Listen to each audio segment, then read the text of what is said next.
Hey everybody, welcome to another Soccer with Doug podcast. I want to thank you for following the site, and I hope that you'll consider becoming a paid subscriber. If you're already a paid subscriber, thank you again. I'm Doug Roberson. I grew up in Atlanta. I've played soccer all over the city. It's a sport I love and a city I love. You can follow me on X, Blue Sky, Instagram, Facebook, and YouTube at Soccer with Doug. Today, we're going to talk about Atlanta United's 2-0 loss to Nashville on Saturday at Mercedes-Benz Stadium. The defeat dropped Atlanta United to 1-6-1 this season. It has been shut out 5 times in 7 matches. How bad has it been for the team? It has won just 4 of its past 34. It's been shut out in 15 of those 34. It's just a nightmare stretch for a franchise that at one point was the model in Major League Soccer. In this podcast, you're going to hear from Gerardo Martino, who took a very long time to come speak to journalists last night. It took so long that we were actually informed the locker room was open. We went and then came back to talk to Martino, which was backward than the usual protocol. I did speak to Emmanuel Latilat when we were in the locker room. I was the only one to speak to him. I posted that story last night at Soccer with Doug. I'm also going to answer your questions in this podcast. First, you've heard me talk about advertising and saying if you have a business and you want to sponsor anything on the website, please reach out to me at soccerwithdoug@gmail.com. And the reason that I'm asking for advertising is this website is my livelihood. I want it to succeed. I want it to provide value and information and entertainment for y'all. And to do that, I need money. So in addition to the subscriptions, if you have a business and you want to advertise, we do have an advertising rate sheet we've put together that I can send to you that we can talk about. We have a very dedicated following. I post a lot of stories a day, so you will get a lot of value for your dollar. So please reach out to me at soccerwithdoug@gmail.com.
I think we're struggling to maintain the level against teams that are better than us.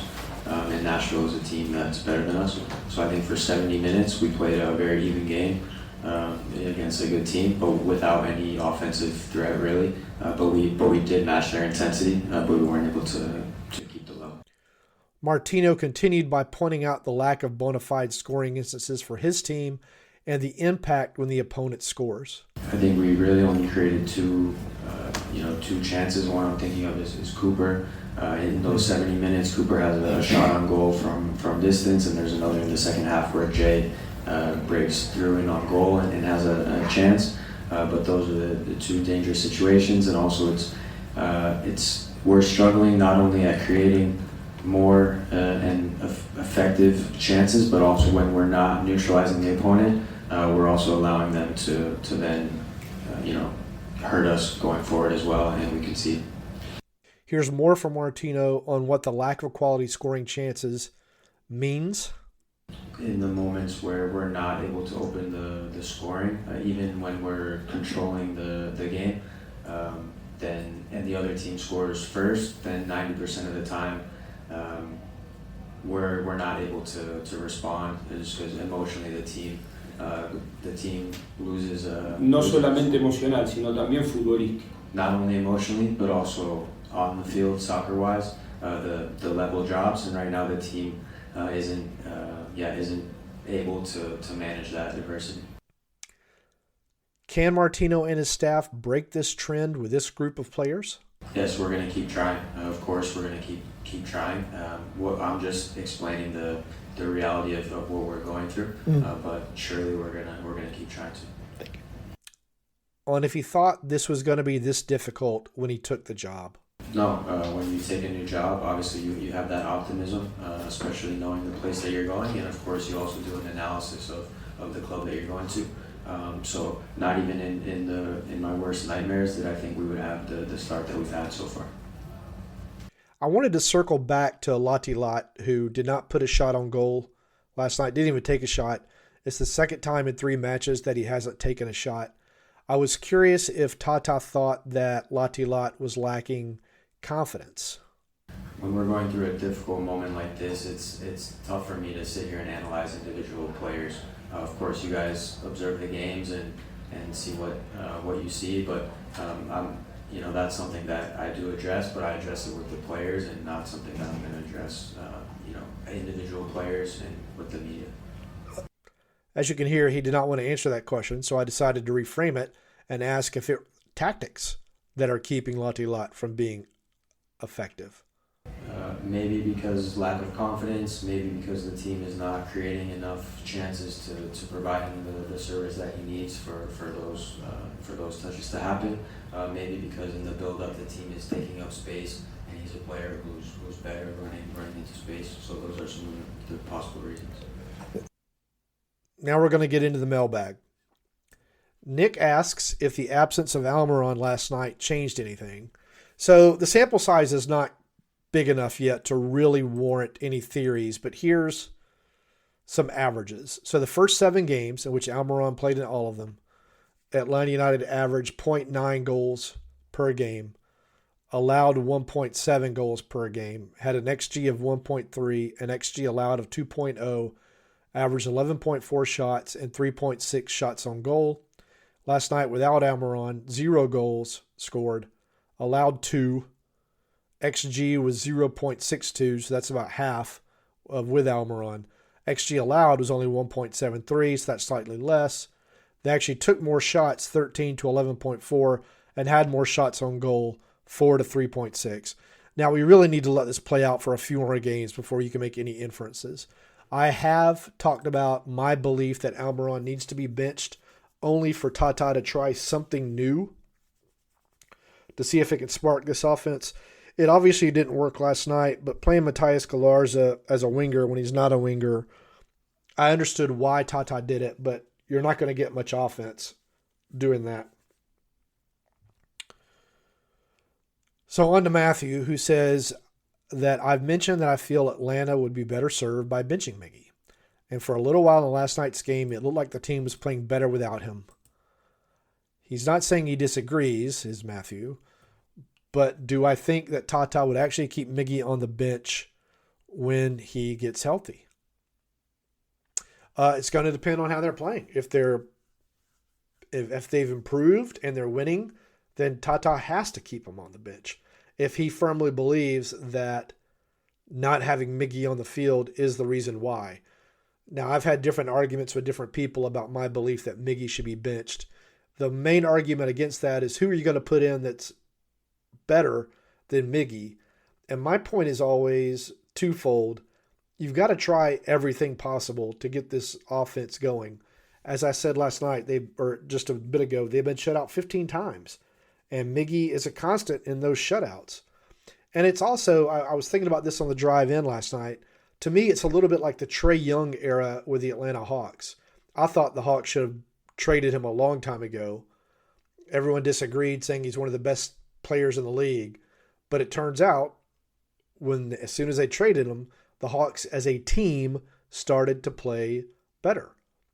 It's just one of those things that sometimes the collective needs to be rid of a singular individual in order to reach its potential.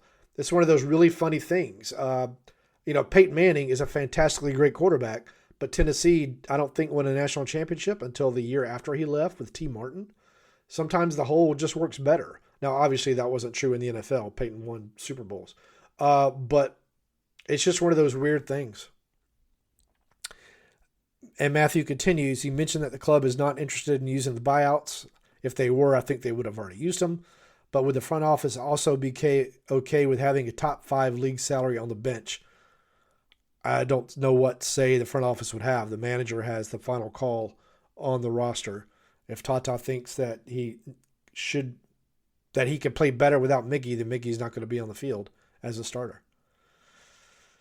Adam says, I thought on the whole the team looked better compared to other outings, so I appreciated the effort, especially knowing the caliber of Nashville this season.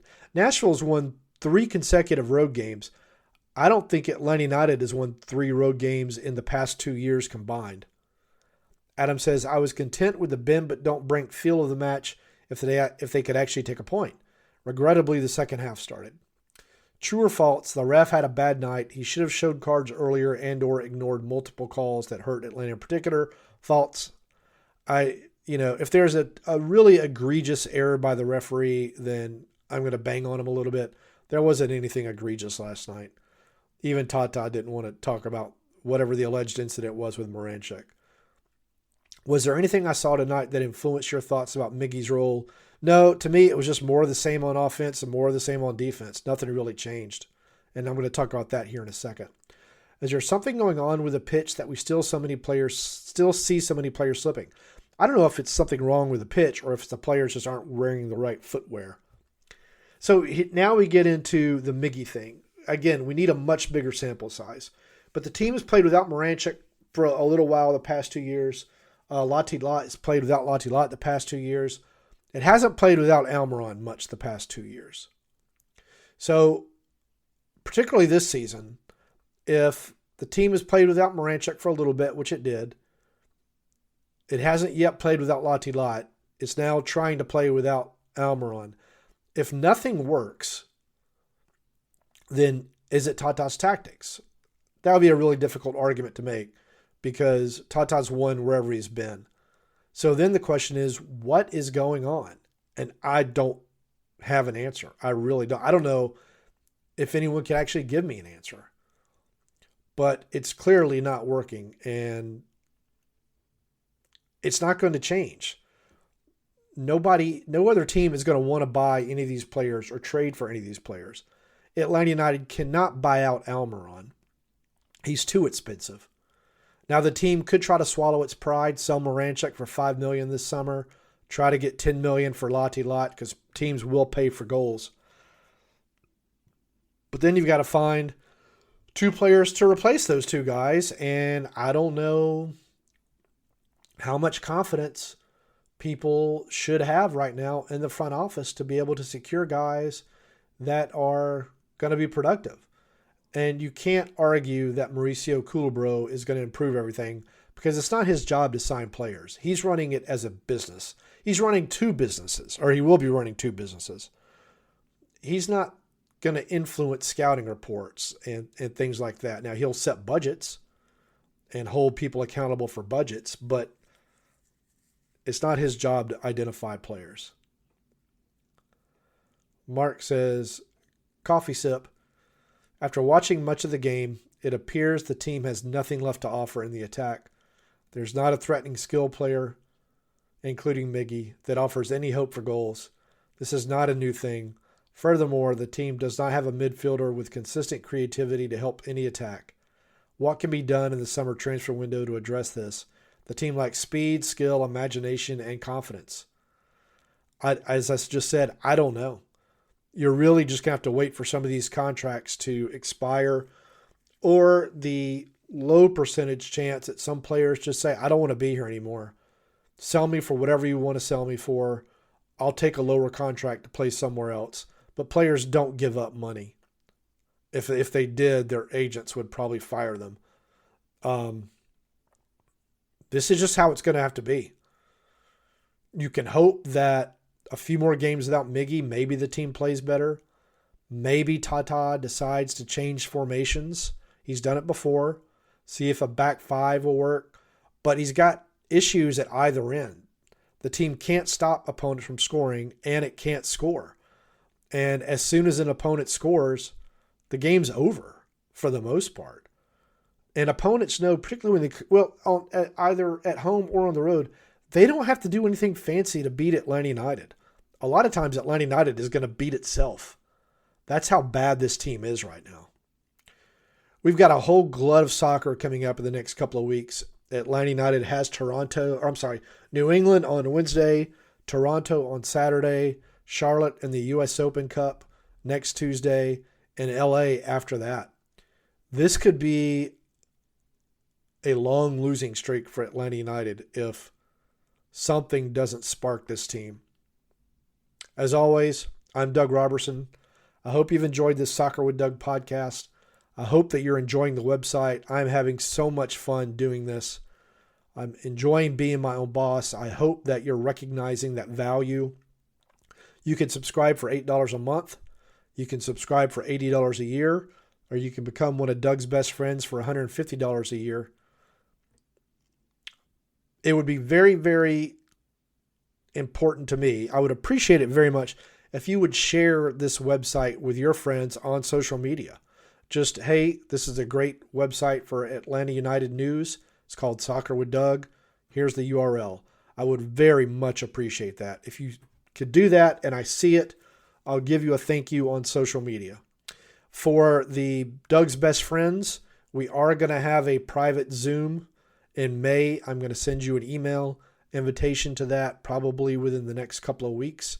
So get your questions ready for that.